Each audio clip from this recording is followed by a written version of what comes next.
Hello, everyone.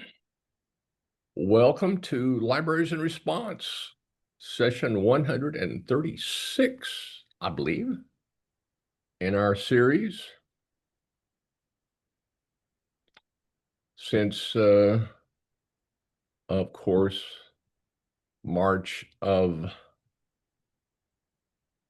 2020, when the pandemic descended upon us like an anvil. I mean, we've never seen anything like this. Ever. I mean, if anybody can give me a historical reference for an event happening worldwide all at once, changing society, civilization, just transformed almost in a heartbeat from the pandemic. It was, we're closed.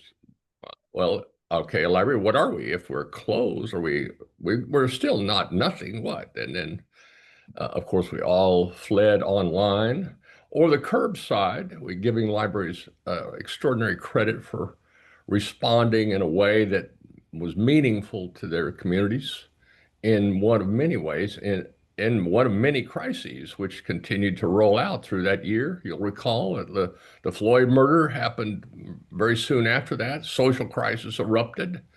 After all this isolation, there was a lot of resentment that, we were out in the streets together. Why weren't we isolating? What's all that? And then, that transformed into a political crisis in the context of an economic crisis brought on by the pandemic. And then the ever-present climate crisis is just infringing on our well-being every day, it seems like. And now we've got AI as a new challenge and disruptor. So it just hasn't stopped. And we haven't stopped either. And we're happy to have you. Um, this is a new time, this noon Eastern. Appreciate everybody accommodating the shift. We on the West Coast especially appreciate it. And I hope it's working for everybody. We didn't want to interfere with anybody's breakfast or anybody's lunch. So I think we're as close as we can get to that at least across the US time zones. And then it's pretty good for Europe and Africa as well, where we've had good participation and increasingly lately. Um, we have a number of first-time users. If you are with us for the first time, please introduce yourself in the chat. We'd love to hear, how you came to know about us and what brought you here. We seem like we have a large contingency from Tennessee today. I don't know what that's about. Did an alert go out from the state? Well, we're happy to have everybody. And our subject today is Gen AI and libraries. And AI has been our most popular topic since we started. Uh, we being the Gigabit Libraries Network. My name is Don Means. I'm the director there. And our partner in this production is IFLA, the International Federation of Library Associations and Institutions, our longtime partner in universal public access and in this project. Our speaker today, Michael Hanegan, is outstanding authority, I would say you are, Michael, in libraries and AI especially, and he's going to talk to us shortly. But first, we want to say thank you to our sponsors and supporters. The New Jersey, Texas, Washington, Delaware state libraries are all in. Mission Telecom, our lone commercial sponsor as of now, and IFLA has come in as well with a sponsorship, all of which we appreciate and rely on. And thank you so much. And if anybody's interested in joining this esteemed group, please drop me a note. This is our kind of go-to emblem of crisis across the spectrum here. These are pretty much global crises, but crisis comes in all shapes and sizes and scales, from the global to the regional to the personal. And libraries are there for everybody and supporting the poor old world that's under siege. Um, our subject today, what Michael is focusing on, and I'm so anxious to hear more about, is the uniqueness of libraries in the context of AI. I mean, they're unique in and of themselves in these particular regards, but how in relationship to AI? This is our favorite go-to quote from the Secretary of State of Washington, which I believe oversees the state library there. And that this is more important every single day as we see less and less informed, educated citizenry due to a whole number of factors. And a new factor, perhaps impacting that, is in fact the arrival of consumer level AI, which is being charged with mass stupidification, if I can coin a term for it, that critical thinking is being undercut. Uh, Knowledge is, just at fingertips. So why do I need to learn something that I don't need to know when I can just get it when I need it with perspective? Now that may be flawed, but it's good enough. And that seems to be the thing with AI. It's good enough, and but not great, and it comes up against limits. So is it lowering the overall quality of content? It's certainly accelerating the quantity of content massively and perhaps uncontrollably. But what's it doing to the overall quality? That's an open question. It has been our most popular topic. We've got a list of, I don't know, 15 AI related sessions we've done since the beginning. I would list those again, but it occurs to me that, times change rapidly. And what is hip today, as the old song says, may become passe. And so this is a highly dynamic environment where learning is real time, ongoing, and there doesn't seem to be any endpoint to it. But we are at a wonderful midpoint here, and we're lucky and happy to have Michael Hanegan with us. Michael, welcome. Please tell us a bit about yourself, how you came to this work, how you came to the place where you are, Sure. and then take us away on what your perspectives are in this book that you've just published. Yeah, Welcome. thanks for having me, Don, and thanks everybody for being here today. So my name is Michael Hanegan. I am the founder of the Center for the Future of Learning and Work. I'm also an adjunct professor of AI and the future of work at Rose State College, where I teach undergraduate students, and the University of Oklahoma, where I teach graduate students. I teach graduate students in a business school, and I teach undergraduate students in an AI and machine learning program.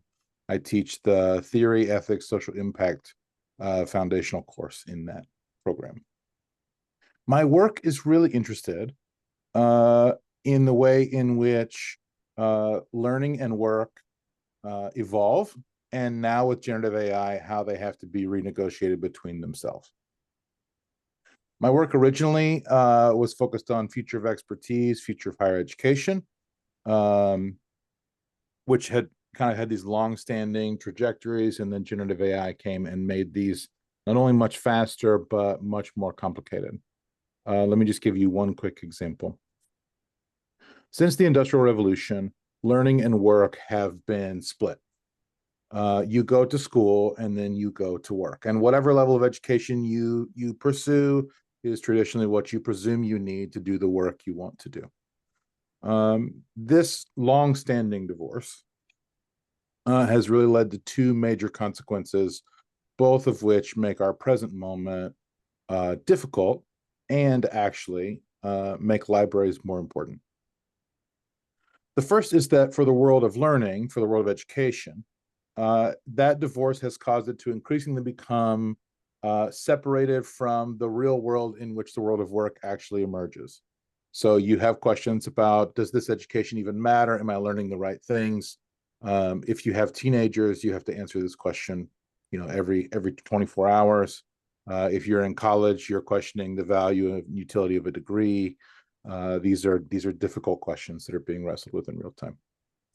In the world of work, this longstanding divorce has led to the atrophy of any kind of education and formational capacities. Think about like a human resources department in the 70s, 80s, and maybe even in the 90s. You would have had leadership and development. You would have had instructional design. You would have had coaching. You would have had part of your organization built to build people. Now, HR largely functions as hire, fire, compliance, PR, and cover your butt. So these two kind of drifting worlds of learning and work now find themselves on the brink of the largest upskilling and reskilling in human history.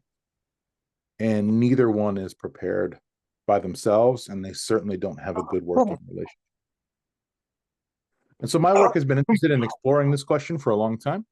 And now, with generative AI, we have to ask a whole other set of questions. I am not a librarian. My dear friend and co-author, Chris Rosser, is a librarian. He and I sat down in December of 2023, right after ChatGPT had come out. I had already been playing with it because of my work. And I said, Chris, the only way that this is going to work out is if libraries find themselves at the center. And so for the last 2 years, that's really what we've been pursuing. And this book is the first kind of flag in the ground for this work. What I want to do today is just very briefly, because I prefer to have conversation than lecture, is I'd love to just walk through a couple of things that I think libraries need to think about, some positions and some strategies that we can take, and then I would love just to hear from you, and let's have a conversation. I do want to say, so the book itself, published jointly by Core and ALA Editions, is now available in the ALA bookstore. This is not a book for practical tools. You're not going to learn how to prompt in here. You're not going to learn how AI tools work. This is about theory, ethics, and strategy for a couple of reasons. One, it's the only way that the book wasn't outdated before it hit the shelf. When we signed the contract for this book in October of last year, we said the only way we'll write this book if it's on the shelf by ALA 2025. It's the only way we know how to deal with the pace of the world. And so you're going to find ways that libraries can position themselves, but you're not going to find here as A, B, and C. Just as one example of how fast this moves, I teach my courses every semester, and I rewrite them essentially from scratch every semester. My MBA class that I taught last in the spring, I'm not teaching it this fall, I'm teaching it again in the spring. My oldest material was 7 months old. And oftentimes each successive week of my class would have a paper that was less than 7 days old in the assignment for the week. And so you're going to find here in this book kind of an overarching positioning and strategy. So I do want to say 2 things about generative AI that I think are important frames, and then just 5 quick suggestions. First is that generative AI is what's called an arrival technology. So an arrival technology is a very rare and very consequential kind of technology. Other arrival technologies are things like the steam engine or electricity or the internet, right? These are technologies that shape and reshape the world whether or not you choose to participate. So, shortly after electrification comes, say 10 years after it's debuted, you've got New York City largely electrified. You can still choose to light your house with a fire in the fireplace and burn an oil lamp in the living room. That's fine. But there are no more lamp lighters in New York City. You can go to church in the evening without the threat of burning the building down. There are things that change fundamentally about the world in which you live, irregardless of whether or not you opt in. Generative AI is an arrival technology. However, it breaks almost all the rules of previous arrival technologies. Think about the internet, for example. The internet has taken a long time to reach the kind of critical mass and kind of inseparable part of our infrastructure. Decades for this to happen. Generative AI will do that in a much smaller period of time.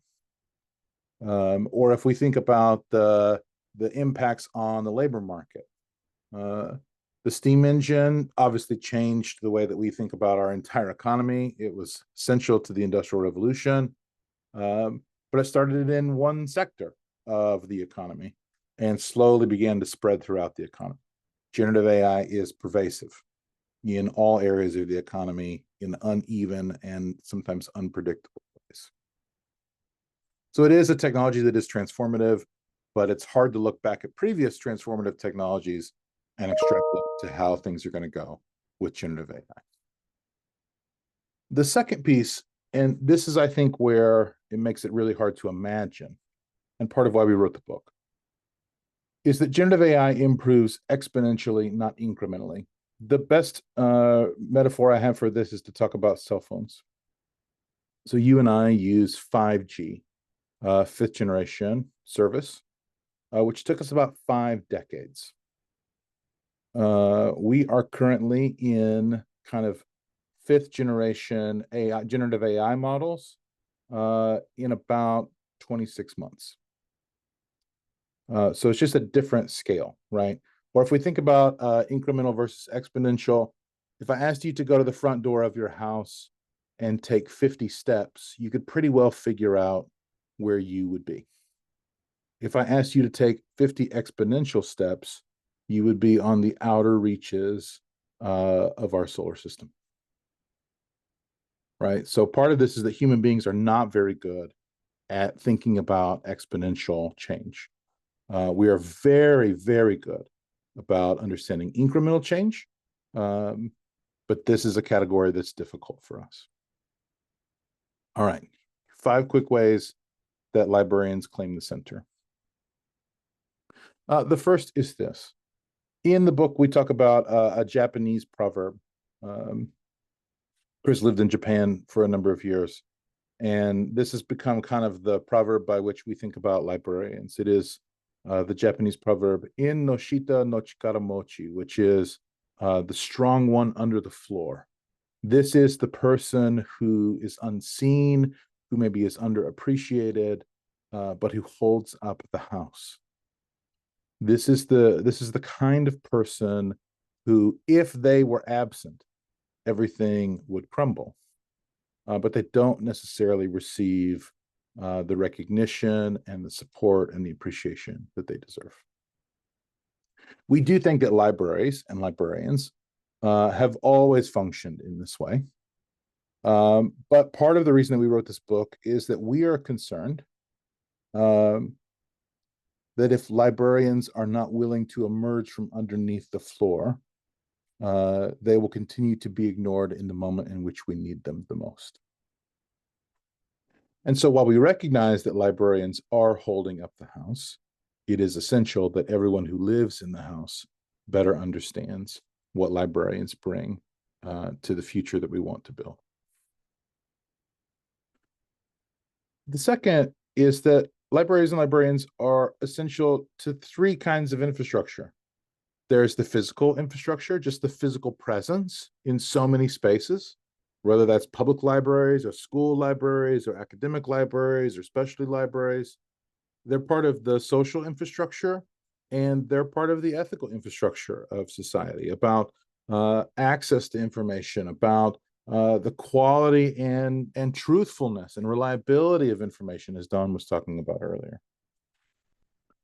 But oftentimes, again, libraries, I think, are treated somewhat like Batman, right? We call with the bat signal when in our darkest moments, but other than that, They just are over there in the corner. And part of what we hope can happen is that librarians not only recognize that this is true, that they are an essential part of the physical, social, and ethical infrastructure of society, but that we spend the next year making that very apparent to everyone else. We now have, as Don mentioned, an explosion of information. We will create more data in the next 3 years than all of human history combined. And how we will navigate that, I don't know. We now have generative AI models that make video that is realistic and seemingly indistinguishable from reality. And they're only going to get better. They're only going to get more pervasive. How do we navigate this? How do we live in a world where currently we have kind of social media algorithms that can put us in these kind of ideological and political and philosophical and social silos? Now with generative AI, we have a technology that can not only sort us into our spaces, but can create material for those spaces. We now, for the first time in human history, have the ability to go from a silo of my peers to a silo of one. And how will we navigate this? And who has the wisdom and experience and expertise to prevent or to refuse the kind of future that is possible but is undesirable? Our claim is that libraries are an essential piece of that shaping and reshaping of the future. The third is that knowledge consumption and production are radically changing, and that librarians are going to have to move to the frontier of that instead of simply remaining where they are. I think thinking about AI progress is actually one of the greatest examples of this right now. In our experience, as Chris and I have been around the country in the last year and a half, we find that libraries typically look for their information about generative AI in the usual places, in books, in peer-reviewed articles, and in reliable journalistic outlets. The challenge is that is not where the best information lives. In computer science and in other fields that are related to AI, the best literature is almost always and exclusively preprint literature. It is never subjected to peer review in the traditional sense because it is subjected to public review. And it's because these things move too fast. So you'll find that the best literature, the best research in so many ways about AI and its implications for society are in places that librarians typically do not engage. And so we're going to have to think about not only about how knowledge consumption and production is changing for everybody, but the way in which librarians themselves will engage. Let me give you another couple examples of how this is changing. Generative AI presents for us, especially around learning, a spectrum of promise and peril. And it's not going to be, is it going to be promising? Is it going to be perilous? The reality is it's going to be both. And it's not going to be that it's good over here and it's bad over here. It's going to be each and every time we choose to engage these tools, will it be promise or peril? Does ChatGPT rot your brain? It might. Does ChatGPT unlock learning at a scale that you've never been able to imagine? It could. And the reality is that it's not going to be one or the other for each person. It's going to be one or the other each time that person engages. So let me give you two concrete examples of this promise and peril, just around education. If you want to find people who are overwhelmed about generative AI, please go find a first or second year undergraduate writing faculty member or a high school teacher, and just ask them how it's going. What you'll find is that the panic that has set in is deep. And I feel this as a faculty member. I can automate my own course. And this presents interesting instructional design questions and pedagogical questions. What we find is that the anxiety of what people are doing with AI and what people are actually doing with AI, there is a gap. So the presumption is everybody's cheating, nobody's writing, everything is slop, and it doesn't matter. The reality is the best research we've seen that has really just come out in the last maybe 3 weeks is to say that most writing tasks done with AI are, I've written this text, can you enhance it? Which is very fundamentally different than kind of the narrative that we're being sold. So we certainly see in some spaces where, yeah, learning is just being outsourced. One of the demos that I often do in training is to have ChatGPT write a brief essay about my favorite religious movie, Monty Python and the Holy Grail, right, which is a tremendous film in and of itself. And for the last year and a half, I've asked for a 3-paragraph essay between 250 and 300 words. And I've not been able to get a high quality essay, 3 paragraphs or 250 to 300 words. I've not been able to get more than 2 of those at a time. First of all, because these tools are not really made to think about word count. They think in tokens, not words, right? And you have questions about quality and formatting that are not always important. With ChatGPT 5 that came out this summer, for the first time, we have tools that are very capable of following good instructions. And so the day that it came out, I took my same prompt and I tried to make it even harder. I want a graduate level essay in this question. I want 3 paragraphs and I want 217 words exactly. ChatGPT 5 went off and wrote not only the best essay I have ever read in this subject, but it was 3 paragraphs, and it had written a software script to test how long its manuscript was, and had written 6 iterations until it arrived at a quality manuscript of 217 words. So is there peril? Yes. On the promise side, we can think about AlphaFold 2, which is the tool that won the makers of this tool won the 2024 Nobel Prize in Chemistry. AlphaFold works in protein modeling, which is essential for drug discovery. From 1970 to 2023, we modeled 1% of known proteins. So in 50 years, we barely made a dent. Each protein takes 4 to 5 years of PhD level work to model. In 2023, AlphaFold modeled them all. That is 1 billion years, 1 billion with a B, 1 billion years of PhD level work done and publicly available to scientists around the world, used by about 1.5 million scientists around the world every day.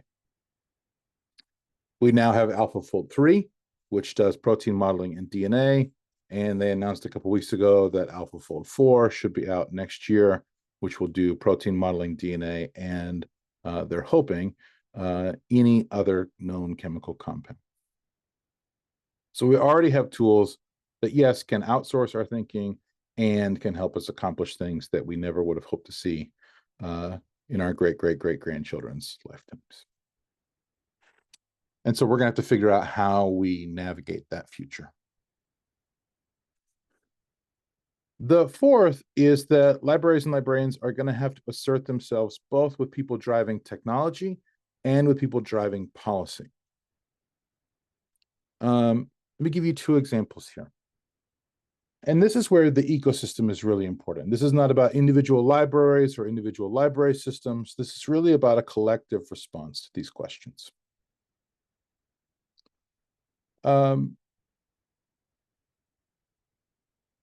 When AI companies put out technical papers, especially about education,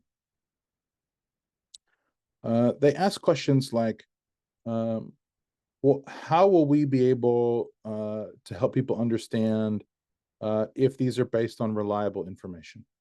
Or it's really hard to put pedagogy into these tools. We really hope that the people who are teaching students how to use these tools will model good pedagogy. Or an engineer does not think a lot about information literacy, right? They think about making the most capable version of the tool that they're building. This is where librarians need to be unapologetic and forceful in not only their expectations, but in their wisdom.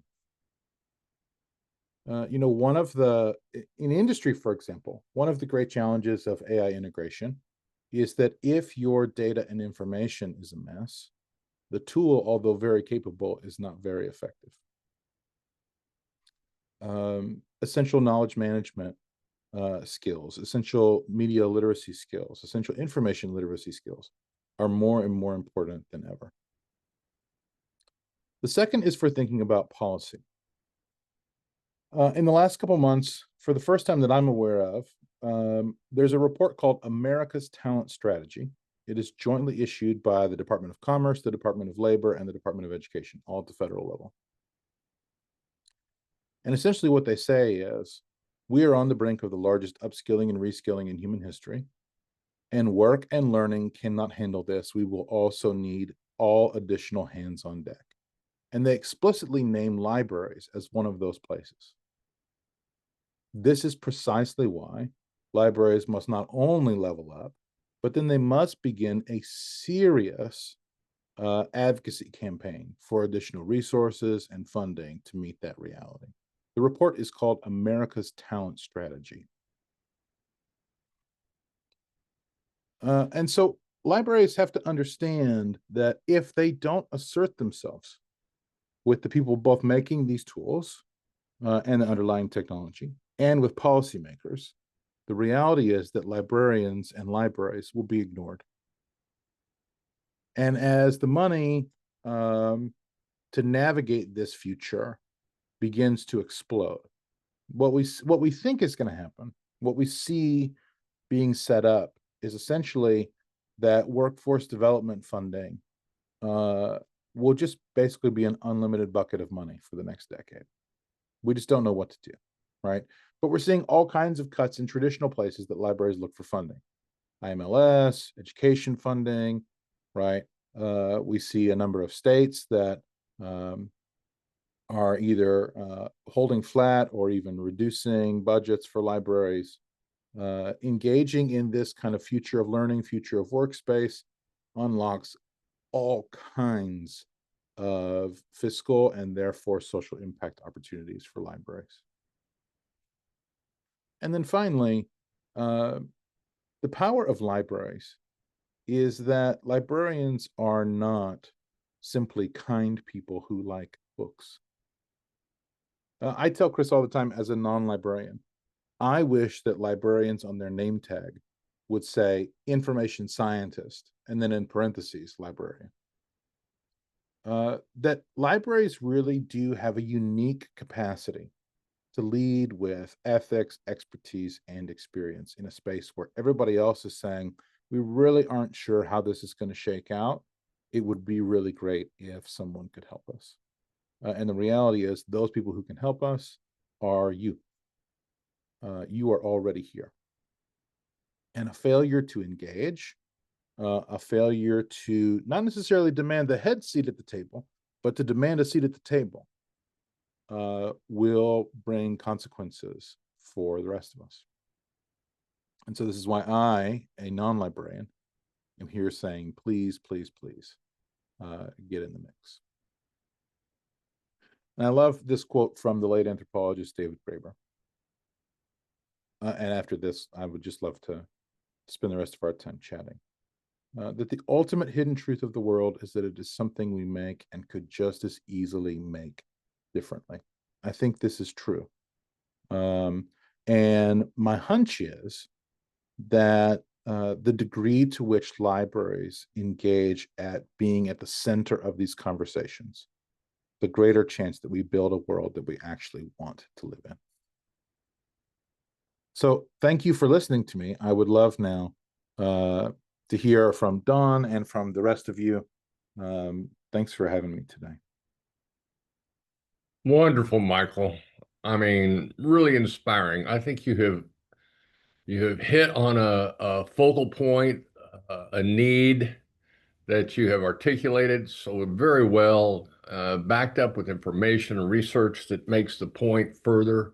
And it just is common sense on top of all that. That who better than libraries to help society make sense of this phenomena? I don't know what else to call it. It's not just simply a new technology. It's not just a new, iPhone, which, speaking of rapid adoption, was a marker for very, very quick uh, adoption across society. The smartphone now it's central, but now it's already being sort of phased out, or at least there are ideas of so.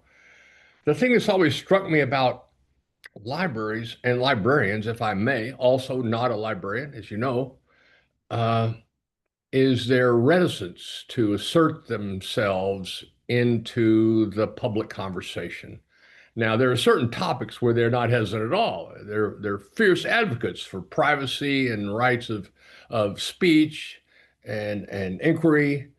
Uh, but in terms of everything else, they wait. You walk into a library, no one asks you anything. They don't ask you if they can help you. They don't ask you, they wait for you to come to them. So this is the conditioning of the profession, is to wait, to be asked, and then we'll help you with almost anything, almost everything that you have questions about or needs for.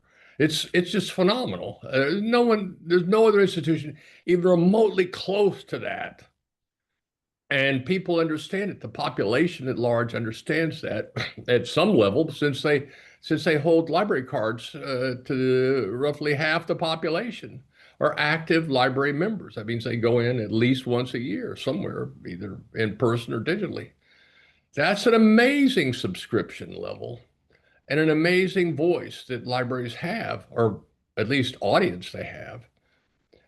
And so the challenge is how to motivate what your book is intended to do, motivate librarians to assert themselves in this conversation. So bravo to you. And we're signed up for this work. Absolutely. We could not be more in support of encouraging librarians to step forward and say, hey, we have a special situation here. We have a unique uh, position in the learning ecosystem and the information gathering ecosystem that's not being tapped in this moment of, we'll say it, crisis. This is a crisis of destabilizing civilization on a scale of the pandemic. I would say, perhaps at least. It's a big deal. I'd say more. I would say that I don't think in the long run there will be another technology that is nearly as transformative as generative AI. No, no, it's hard to argue with that. Um, though we don't really know, do we? I mean, there's a lot of talk that AI is a chimera, a false kind of phenomena that's really not anything special. What it actually proves to be, I think, is outstanding, but it is something. It is major something. Just on financial front, it has disrupted society because so much of the capital is flowing into this thing. That if that kind of pops, it's going to cause major economic dislocations. And most people, I would say, are predicting that very thing. We'll just have to see. So the question is how? How can libraries step forward and where? How can they actually assert this Mm. responsibility? I think you've called it a responsibility, not just opportunity, but a responsibility by libraries to say we have a special circumstance here. Yeah, How I can think there are two things here. One, even if even if you find that you have reservations, objections, or even if you don't want to participate, right? The reality is that all librarians, and I mean all librarians are going to have to engage and to become aware. There's a concept in storytelling sometimes about a kind of legitimizing nemesis. So there's this idea that um, if someone is just saying no, just an outright refusal without the ability to meaningfully and critically engage in the conversation, that this actually serves the narrative of the person kind of telling the story, right? So if librarians just say no, no, no, this doesn't actually change what's going to happen, right? What this does is this holds up libraries as the kind of like, well, we knew some people were going to be mad about progress. I guess it's librarians, part of the narrative that's coming out of like places like Silicon Valley and venture capital. Instead, what librarians have to do is leverage their experience, ethics, and expertise and come in and meaningfully engage. The answer can still be no, but it has to be, it is, it would undermine the credibility of librarians if for the first time we really wanted to say no to a transformative technology, we came in without actually knowing what we're talking about, right? That's not how librarians function in any other area. So far, some of the loudest voices in the library world who are oppositional to AI, and that's fine. I'm not pro AI. I'm pro human being, and I think this technology presents both promise and peril. But I am absolutely opposed to opposition without some kind of critical engagement. Libraries are one of the few institutions that still have public trust. That should not be burnt because we are unwilling to learn about this thing that is uncomfortable or even objectionable to us. So we're going to have to level up in some ways. The other piece is that we have to start thinking about this as an ecosystem. So it's not that there's going to be one position, libraries and librarians are all going to say with one voice, but there is at least a trajectory that I think the entirety of library world can get on board with, right? We care about truth. We care about facts. We care about access. We care about equity. We care about dignity. You know, there are fundamental parts of our shared life that it is an open question what generative AI will do to those things that librarians are unambiguous and in complete agreement about. And to be able to have that kind of leverage, we're going to have to understand what's happening and begin to talk to each other at scale. Right on. And as Anne Reaver Osborne points out, the majority of librarians and those who work in libraries are lovers of learning. This is a bond. This is an important bond across the field that you know, learning requires motivation. Without it, you won't learn anything. With it, you can learn almost anything. And but my question still stands. You've made a case for why librarians should do this, but we still need a how. We need an Yeah. action vehicle. And this is part of the challenge is that so many of these fundamental questions are genuinely open questions. Here's what we know. We know that knowledge consumption and production is changing. How it will change? I don't know. We know that education is going to be fundamentally different. How it's going to be different? We don't know. I just wanted a grant this morning to spend the next year trying to figure out what the heck is going on. Like I think that's a legitimate field of inquiry right now. Right. Just kind of what the hell is going on in science, in AI, and fill in the blank. I think this is where that collective experience and expertise grounded in the ethics of librarianship are so important. It is not that one or two people have the answer. It is that there are 1,000 places of inquiry, and diffused across the library ecosystem, we can go chase an awful lot of those things simultaneously instead of waiting for one or two people to come back and say, hey, by the way, here's This is society's question. What the hell's going on? And where does society turn to get that answer? And it is not the same answer for everybody and everywhere. So that may be a global answer. There may be a local answer, a community answer to that question, or a lot of answers to those questions. And the library seems to be a natural hub to engage that question. How to draw people in remains a challenge, but our our experience is that people turn to libraries in crisis, in moments of crisis. So we saw the pandemic. That's what we see when there's a blackout. People go, "What do I do?" Well, I'll go to the library and maybe they know. They usually know what's going on. I'll turn to them. And so there's a tradition of turning to the library in crisis. I just don't think people have quite appreciated the level of crisis that AI represents yet. So it's coming. It's coming quickly, I believe. And libraries are in position to make the case. There's need to be more writing, and we're seeing actually quite a bit more attention to libraries by people outside of the field, which is a really encouraging kind of phenomena. New people are appreciating libraries that just really haven't, and expressing it in articles and even participating in our sessions here. People from outside the field, like Vince Cerf and Bill McKibben and Cory Doctorow, and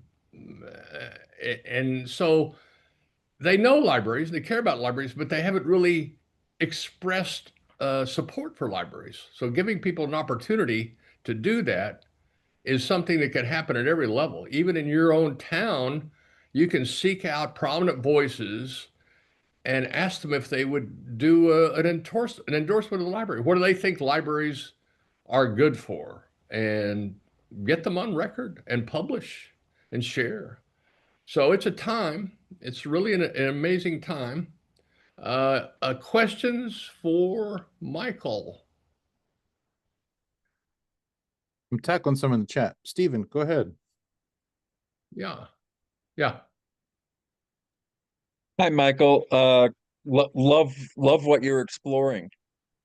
And just a comment is, I think we have too shallow an understanding of the difference between general intelligence and artificial general intelligence Mm. and emotional intelligence. Mhm. And librarians as a field, we're sometimes taught that professional is to not show our emotional side. Meanwhile, our emotional intelligence, our EQ, our cultural awareness is the magic sauce of librarianship.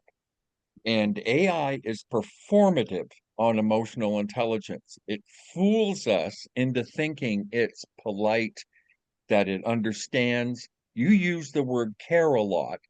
It acts like it cares, but it's performative.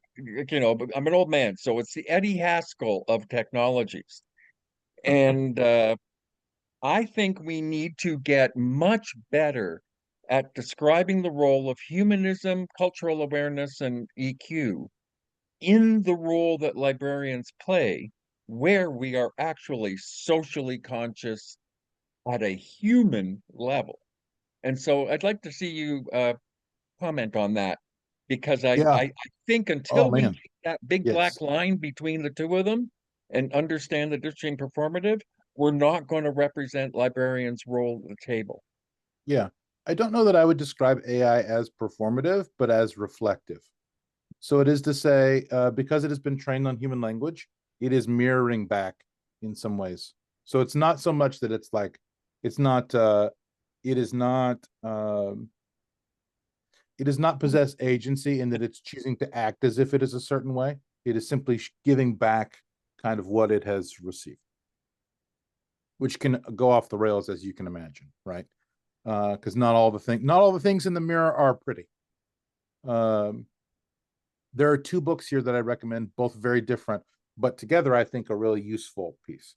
The first is Allison Pugh's, I'll put it in the chat here. Allison Pugh, The Last Human Job.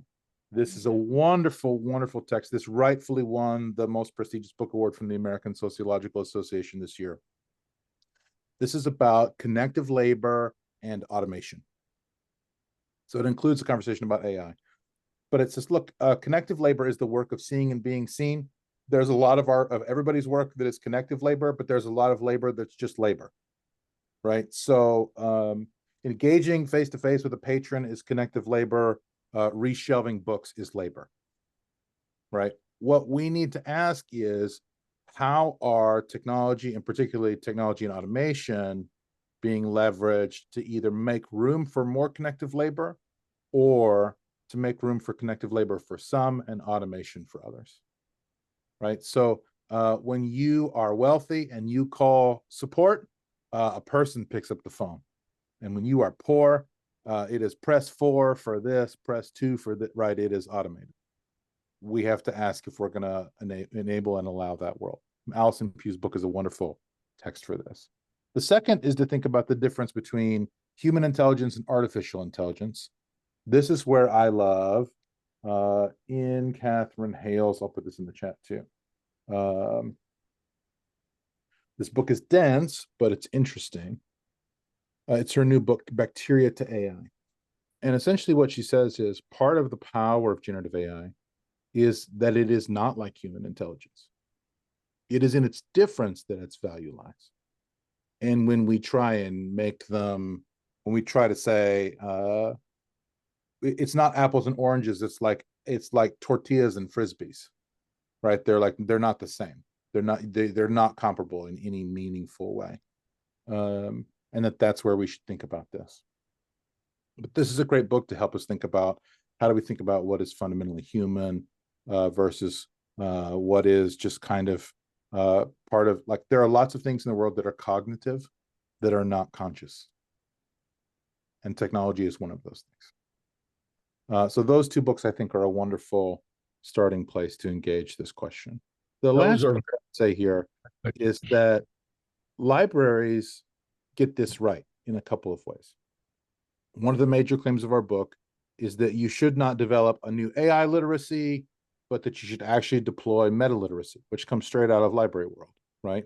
Because technology literacy in a generative AI world is exhausting because it changes all the time.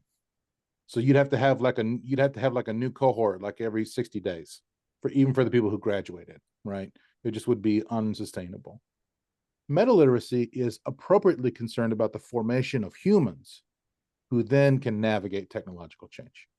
So I think you're right, Stephen, that paying attention to what does it mean to shape whole persons to navigate this space is really, really important. So the other side of that coin is what makes humans different, not just what makes AI different. Right. Yeah, we can get into consciousness and intelligence, and we will, and we have, and we will again. And it's really a deep subject. The deep well, for sure. On a practical level, we've touched on the importance of policy formation, which is a large scope from global to local to family policy. These are all policies that need to be formulated and implemented. I have a question as far as engaging on literacy, meta, media, or AI. What do people think would be the response for a local library to announce it's hosting a session, an open discussion session on, well, understanding AI, some general topic like that? Who would show up? How interested do you think the library patrons would be to engage on a conversation like that? I mean, it's just straightforward. The responsibility will fall on the librarian to be able to deliver something on that, but I think that's possible, certainly with the help of AI. Here's my experience. My experience is when public libraries, when public libraries offer events about here's how to use tools, some folks show up. When public libraries offer events about how to keep your kids safe in the middle of this, how to keep your parents from being scammed by deep fakes, how to understand what this is going to do to work, it's standing room only. Right. So we probably need to lean towards those places where there's less magic and more anxiety. Let me just Okay. give you a practical example. How to My keep from being scammed by AI? I mean, that Yeah, would so be in my parents' house, my mom is 70, my dad has Alzheimer's. On a post-it note by the wall, on the wall where the phone hangs, is a post-it note that says, if I ever ask for money, this is the question you have to ask, and this is the answer I have to give. And I've never said it out loud because for an academic project of mine, for accessibility reasons, I cloned my voice and created an audio of my paper, and I couldn't tell the difference. And that was a yeah, year ago, yeah. right? Like, so dealing with these concrete, practical things, meeting real concrete needs and anxieties, are a tremendous service that is really difficult to accomplish in any other sector. No business is going to do this for their employees. No school district has the bandwidth to do this for their parents. Libraries sit at that perfect space to engage that for all those people. I think your examples made anxieties the leading motivating factor for people to engage like this, as opposed to how your future can be better. Yeah, and I think that's important for two reasons, real quick, Don. One is that sometimes because this field moves so fast, sometimes the things you used to be worried about, you don't have to be worried about anymore. And sometimes it's because we've made progress on solving those questions. So part of the reason that I think it's important to name anxieties is that sometimes anxieties remain because we presume this is like every other technology, which is it takes years and years to make a difference, and that's really not the case. All right. I'd like to see some titles suggested here on sessions that libraries could declare. Is it, you know, how do you think you would draw your community in to engage on this? That would be, Yeah, you know, yeah. I mean, I mean, that would be key. I would think about like how do we navigate uh, fraud and deep fakes, especially for parents and senior citizens. I would think about how do we use AI tools for meaningful and reliable search and research for students. I would think about how we use generative AI tools for career discovery and job hunting for patrons who are there looking, who are unemployed or underemployed. These are probably the three places I would start. How to protect our children. Yeah. Yeah, and I Uh, think questions about children engaging with like role playing and character chatbots. You know, my short answer to that is just absolutely not over my dead body. But that's something that libraries need to raise for sure. I mean, this is social network exponential. All the hazards that were identified several years ago, just from these isolated algorithm-driven environments, are just being, as you say, expanded from a group of people targeted to you. You know, we can tailor the world's information just for you in real time. You know, as we're speaking or interchanging. The last point I wanted to kind of touch on, which I think is it's area we're definitely exploring, is kind of the topic or the context for this session is what is the relationship between libraries and AI? What is it going forward? What is the future of libraries in the context of the future of AI? And how can these two inventions uh, co-evolve? And how can libraries inform AI? I mean, so much of what we appreciate about librarians, we would love to have embedded in AI, a benevolence and a comprehensive nature of support. But it needs to be a way to do that. So how that coevolution is really a key kind of focus for us because we think it's unique. There's no other institution that would have this kind of relationship with AI. I mean, just think of any institution and it's, you know, Red Cross, NBA, you name it. It's just, it has some, but it's just different from what libraries have. And that is exactly the unique and powerful thing that we want to continue to investigate and hopefully illuminate. I did want to close with an opportunity, if I may, putting it in the chat there. This is a project that we've talked about before. This is the idea of a non-commercial AI, which we think is important, if not essential. How you get there and for whom, it's a big open question given the hundreds of billions of dollars that are going into the commercial AI. Well, this project that I've linked there is underway. Public AI infrastructure, public AI network is a thing, and this is a live project, and they're looking for participants to help build these out. And it's a real thing. So check it out. We've had them on, and we'll keep talking about that. Michael, we're gonna close and ask you to leave us with any thoughts you think are the most salient and important for us to take away. Yeah, here's all I would say is that the future of libraries in the world of AI is the future that we choose it to be. And so if we decide that we want to outsource that future to venture capital, to the federal government, and to Silicon Valley, then we should just keep doing what we're doing. If we want a different world, then it's time for us to figure out how to organize, to collaborate, and to get loud.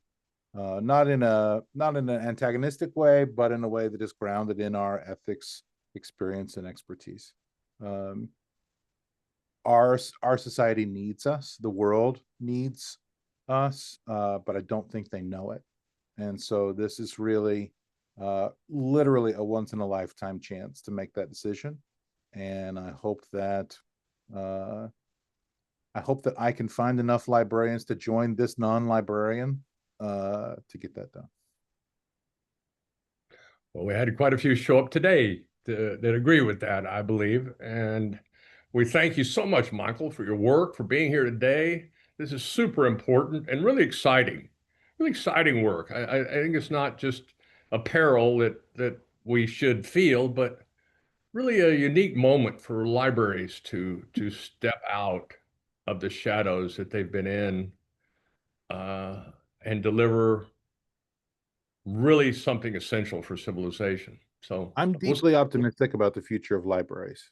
I will bet on libraries, right? There are a lot of places where I will not bet in society, but I'm betting on libraries. I've got a 25-year bet down right now, and you're affirming it. So thank you very much. This has been great. The recording will be up at some point, which I will stop right now.